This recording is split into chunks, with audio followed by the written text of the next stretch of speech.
Салам достор, байланышта Санчо Бей каналы. Бүгүн Том Круздун аткаруусунда Жамгырдын адамы аттуу тасманы көрөбүз. Баядан бул үнөдөн кайтыш болуп акчасынын бардыгын акыл эзи кем баласына таштагандыктан, экинчиси бир тууганына калган мурасты өзүнө тартып алганга аракет кылып, өмүрүндө көрбөгөн бир тууганы менен мамиле түзүүнүн аракетин баштайт. Достор, арабызда кереметтүү Кыргызстанды сагынып, буйруса барсам тоого чыгып, туулган жеримдин абасын тое жыттайм деп сагынып жүргөндөр аз эмес. Андайлардын көпчүлүгү Москва жергесинде иштеп жүргөн бир туугандарыбыз болсо керек. Эгер сиз дагы Санчо Бей каналын Москва шаарынан көрүп жаткан болсоңуз, биз айта турган байланыш сандарды жаза кетиңиз. Анткени документ жасатыш мөөнөтүңүз келип калган болсо, ошол байланыш сандарга коңгуроо кылсаңыз, ал ар дайым сиздин кызматыңызда болот. Андыктан жазууга камданып калсаңыз, +7 977 540 1042.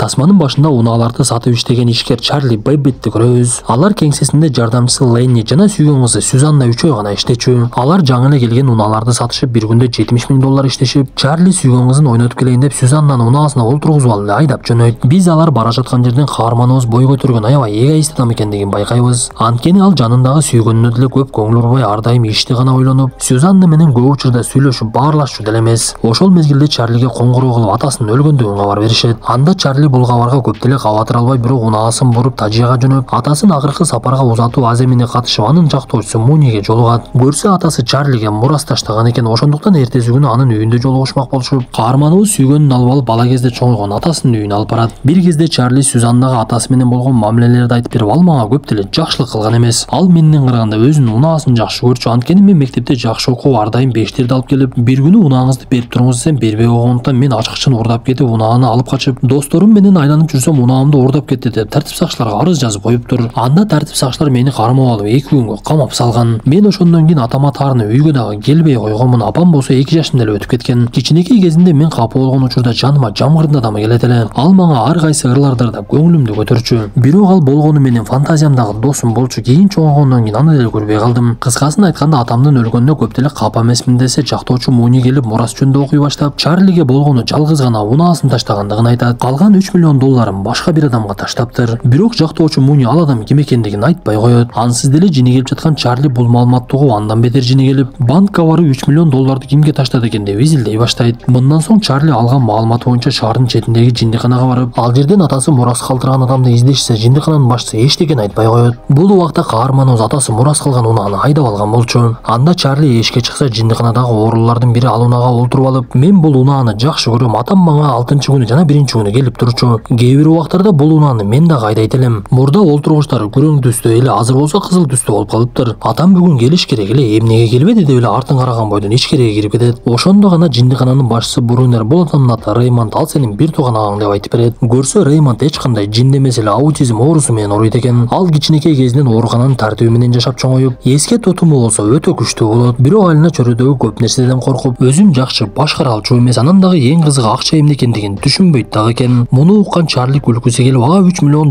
мурас калып жатса, ал акча эмне экендигин дагы билбейт. Ушул кантип болсун, анан дагы мага бир тууганым бар экендиги тууралуу маалымат берип койсоңор болот деп ачууланат. Кантсе да Чарли Реймонд менен жакындан таанышканга аракет кылып, аны менен баарлашуунун жолун көздөп, Чарли 3 жаш кезинде Реймонд бул ооруканага түшүп, бала кезинен чоңойгондугун түшүнөт. Ошол мезгилде Чарлинин оюна бир нерсе келди. Ал Сюзанага, сен унааны айдап чыгып сыртта бизди күтүп тургунуң, мен азыр бат эле чыгам деп Реймондду оорукананын короосунда айлантмыш болуп, дарыгерлер карабай турган учурда унаасына салып алып качып кетет. Алар дароо эле мейманканага барса, Реймонд өзүн жаман сезип, бул жер менин бөлмөмө такыр окшош эмес экен. Менин керебетим терезенин жанында турат. Анан дагы бул маалда биз тамактанчу элек. Бөлмөдө болсо китептер жок экен. Мага бул маалда пицца беришчү. Мен каяка келип калдым, кайра кетишим керек деп эле бир сөздү кайталай берет. Анда Сюзанна аны соротконго аракет кылып, сыналга коюп берип, Чарли болсо коңгуроо кылып пиццага буйрутма жасайт.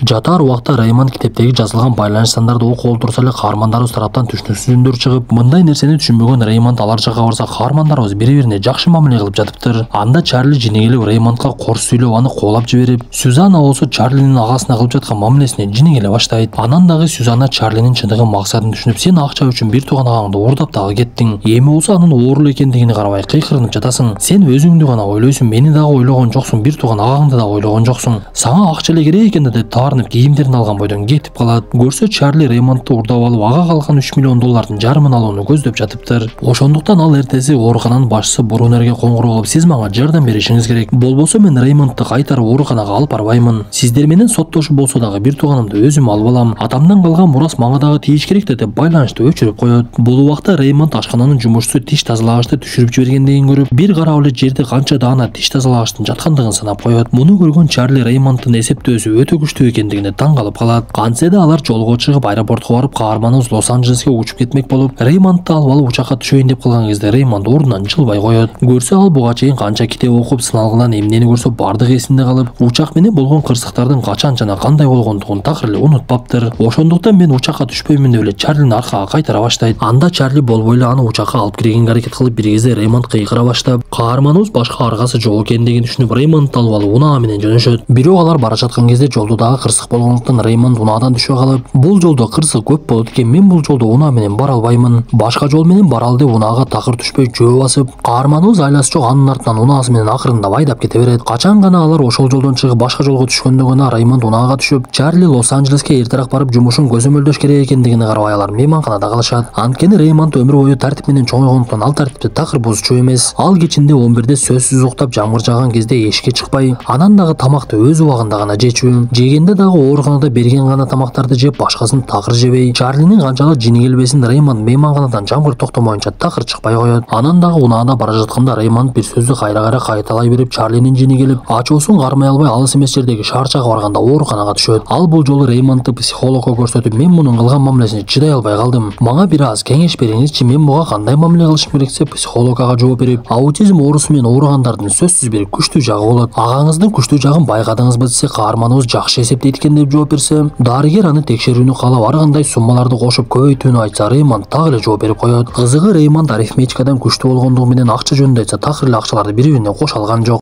Ты пукнул, Рэй? Пукнул. Ты пердишь, что ли? Пук. О, боже. Ошентип алардын сапары көпкө уланып, Чарлинин жумушунда акчалай маселелер пайда болуп, ал Лос-Анджелеске канчалык батыраак жеткенге аракет кылбасын Реймонд аны токтото берет. Анткени Реймонд ооруканада күн сайын түшкү мезгилде сыналгы көрчү. Бул жолу дагы көрөмдө ызы чуу салып, Чарли токтотконго туура келип, ал жердеги үйлөрдүн бирине барып, кожойкесинен суранып сыналгы көрүп алалычы деп өтүнө баштайт. Бирок ал мезгилде ал үйдүн кичинекей балдары мультфильм көрөбүз деп олтурушкан. Анда Чарли Реймонддун оорукчан экендигин түшүндүрсө, үйдүн кожойкеси түшүнүү менен кабыл алып, балдарынын ыйлаганына карабай олтургузуп сыналгы көрсөтөт. Ошентип алар кечинде мейманканага келип, биз Чарлинин өзгөрө баштагандыгын байкайбыз. Ал бул жолу Реймондго туура мамиле кылып, анын сүйлөгөн сөздөрүнө жооп бергенге аракет кылып, бир кезде Реймондго суроо салып, сен кошуу көбөйтүүлөрдү мыкты аткарат экенсиң. Аларды кантип чыгарасың десе, Реймонд мен жамгырдын адамымын да деп жооп берет. Муну уккан Чарли ооз ачылып эле эмне дешин билбей калды. Анткени ал кичинекей кезинде жамгырдын адамы көзүнө көрүнүп, Чарлинин маанайы түшкөн кезде келип ырдап берип турчу. Анда Реймонд так эле ошол жамгырдын адам ырдай баштайт. Көрсө Реймонд Чарли 3 жашка чыкканга чейин алар менен чогуу жашап, ошол жамгырдын адамы деген эч кандай фантазиядагы эмес эле Реймонд экен. Алардын апасы каза болгондон кийин Реймонд Чарлини жакшы көрүп ага ырдап берип, бирок күндөрдүн биринде ысык сууга Чарлини күйгүзүп алган болот. Ошондуктан атасы Реймондду жанагы ооруканага жайгаштырган экен. Кызыгы бул нерсенин бардыгы Реймонддун эсинен чыкпаптыр. Ошондо гана акчалай маселеден башка эчтекени ойлонбогон Чарли өзүнө келип сүйгөн кызы Сюзаннага чалып, андан кечирим сурап Лос-Анджелеске барганда жолу каарын айтат. Ошентип каармандарыбыз сапарын улап, бул жолу Чарли Реймондго колуна көтөрө турган сыналгы алып берип, аны батарейка менен иштетип эч жерден токтобой кете беришти. Бул убакта көптөн бери көзөмөлгө ала албай алган Чарлинин иши такыр эле аркага кетип, банктан алган насыясы дагы төлөнбөй алгандыгы үчүн унааларды алып коюшуп, унаа сатып алам деп акча бергендер дагы акчаларын аркага талап кыла баштайт. Бирок Чарлинин аларга кайтарып бергенге бир тыйын акчасы жок эле. Ошондо гана анын оюна бир нерсе келип, Реймондго карталарды көрсөтүп, Реймонд карталарды дагы эсептей алат экендигин түшүнөт. Көрсө Чарли Реймонддун жардамы менен кумарканага барып көптөгөн акчаларды утууну чечиптир. Ошондуктан ал шашылып эле биринчи кийимдерди саткан дүкөнгө барып, экөөнү тең мыкты саркеч костюмшум алып, эгиз козудай болуп кийинип алышып эле кумарканага жөнөшөт. Ал Реймондду жанына олтургузуп алып, оюндун тартибин түшүндүрүп, эгер биз ута турган болсок көптөгөн акчаларды сая бергениң, утпай турган болсок аздан гана акча кой. Кана баштайлы деп биринчи оюнду эле ута баштап, оюндун жүрүшүндө эч эле утулбай, алардын утугу $86,000 чейин жетет. Муну байкаган кумаркананын жумушчулары каармандарыбызды көзөмөлгө алышып, на свете нет человека, который может контролировать сразу 6 колод. Алардын кыйтырлык кылып жаткандыгын түшүнүшөт дагы Чарлини өздөрү тарапка чакырышат. Кумаркананын күзөтчүлөрү Чарлини коркутушуп, силер бул жерден батыраак кетип калгыла. Буга чейинки утуп алган $86,000 беребиз. Башка бул кумарканага келбегилесе Чарли унчукпай эле кетип калат. Ошентип бул жолу каармандарыбыз жайгашкан мейманканага Сюзанна дагы келип Чарли менен жарашып, Чарлиге дагы бир жолу сен Реймондду ооруканага жеткиришиң керек деп айтат. Бирок Чарли бул жолу Реймондго көнүп, аны өзүнүн бир тууганындай кабыл ала баштаган. Ошондуктан Реймондго унаа айдаганга да уруксат берип, акыр аягылар Лос-Анджелеске жетишип, Чарли Реймонд жакшы көргөндөй анын керебетин терезенин жанына жайгаштырып, андан соң Реймонд ар дайым көргөн телеберүүнү экөө чогуу олтуруп көрө башташат. Бир кезде оорукананын башчысы Бруно Чарлиге коңгуроо кылып экөө жолугуша турган болушуп, биз ушул жерде $3 миллион Реймондго эмес, оорукананын өзүнө калгандыгын түшүнөбүз. Көрсө Чарлинин атасы $3 миллион Брунерге дайындап ооруканага калтырып, Реймондду өмүрүнүн аягына чейин жакшылап карагыла деп керез кылып кетиптир. Ошондуктан Брунер Чарлиге $250,000 сунуштап, биз эч кандай соту жок эле чечип алалы, Реймондду өзүм менен алып кетейин. Ал биз менен жашап көнүп калган, бул нерсени сотко ашырбай эле коелу десе, Чарли такыр баш тартып, мен буга чейин акчаны гана көздөп жатканмын, бирок 6 күн ичинде көп нерсе өзгөрдү. Мен бир тууганымды тапканыма кубанычтамын. Азыр мага акчанын деле кызыгы жок. Бир тууганым мени менен калышын каалаймын деп $250,000 албай коет. Бирок күндөрдүн биринде Реймонд тамактанам деп атып, плитаны күйгүзүп, ал түтөй баштап, өрттүн үн белгилери чыккан кезде Реймонд өзүн жоготуп коет. Көрсө Реймонд катуу өндөргө чыдай албай, анан дагы жабылып турган эшикти ача албайт экен. Ошондо гана Чарли агасына 24 саат көзөмөл керек экендигин түшүнүп, аны канчалык жакшы көрбөсүн, Реймонд үчүн ооруканада жашаш туура экендигин түшүнө баштайт. Ошондуктан каармандарыбыз бир күнү Брунер жана аутизм оорусу боюнча адис менен жолугуп ортодо кеңешишип, Чарли Реймондду канчалык өзү менен алып калууну каалабасын кайрадан Брунер менен жөнөтүүнү чечет. Ал Реймондго жакшы сөздөрүн айтып, мен өмүр бою ата-энеси жоктой эле жашадым. Бирок сени тапканыма өтө кубанычтамын. Сендей акем бардыгына сыймыктанам. Эми мен сени кой берүүгө даярмын, бирок эсиңде болсун, 2 жума сайын сага сөзсүз барып турам. Акыркы бирге өткөргөн 6 күн мен үчүн эң бактылуу күндөр болду. Мени күтөсүңбү десе, Реймонд ага жооп берип, сен менин жакын досум болдуң деп айтып, экөө бир туугандык сезимдерин бири-бирине чыгарып, Реймонд поездга түшүп кетет. Биз ушул жерде Чарли атасын дагы ичинен кечиргендигин түшүнөбүз. Анткени Чарли үйдөн кетип калгандан кийин атасы ага аябай көп коңгуроо кылып, бирок Чарли такыр эле коңгуроосуна жооп бербей, байланыштан баш тартып койгон экен. Ошентип Реймонд ал жерден кетип, тасмабыз дагы аягына чыгып калат. Достор, тасма жакса мыкты белгисин басып, оюңуздарды сөзсүз калтыра кетиңиздер. Анда эмесе кийинки тасмадан жолугушканча ден соолукту жакшы карап, бир туугандарыбыз кандай абалда болбосун, ошондой абалды кабыл алып, аларды кемчилиги менен кошо жакшы көрөлү.